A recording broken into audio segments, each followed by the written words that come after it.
When you're rounding numbers to significant figures, first of all write out the number.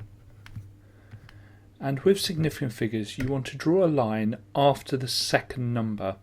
So the 6 is the first number, the 3 is the second number. Now unlike decimal places, you're not looking at counting from the decimal point, you're counting from the start of the number, and we'll have a look at an exception to that on question B. Then we look at this number. Now this number and the 2 are doomed. They're gone. But they're not quite done yet. That blue one has to make a decision. If that number is a 5 or more, that 3 will go up by 1. If it's less than 5, that 3 will stay the same. Now because it's less than 5, that 3 will stay the same. But have a think about it. If 6,312 people visited or were at a football match and someone said, oh, can you tell me roughly how many that was? If you said 63, that doesn't make any kind of sense. So the mistake that I've made, and the mistake most people make with this question, is they forget that the 1 and the 2 don't disappear. They turn to 0.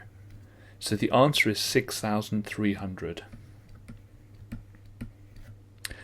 Now on question B, this is an exception that we've got to remember with significant figures. You don't start counting until you hit a number that's not a 0.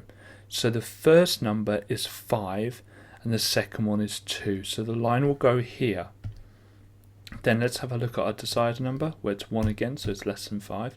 So we're going to have 0.052. Now I could put 0, 0 in here, but this time the numbers aren't actually affecting anything. Was before, the 2 zeros there were holding that 6 to 6,000 and the 3 to 300, so they were really important. The zeros here aren't actually changing the number at all, so we don't need to have them. So the answer is 0.052.